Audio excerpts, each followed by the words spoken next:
respected principal, teachers, parents, and all my dear friends. My name is Nidhi Arun Jada. Today is 2nd October. We are celebrating Mahatma Gandhi Jayanti.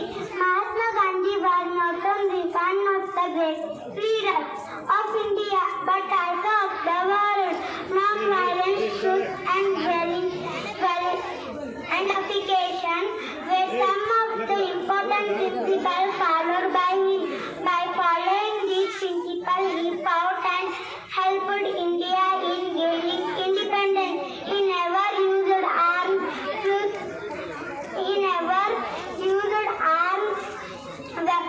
and weapons to win the struggle of India's independence.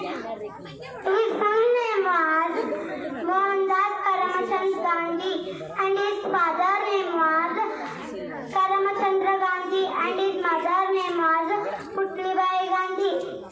He is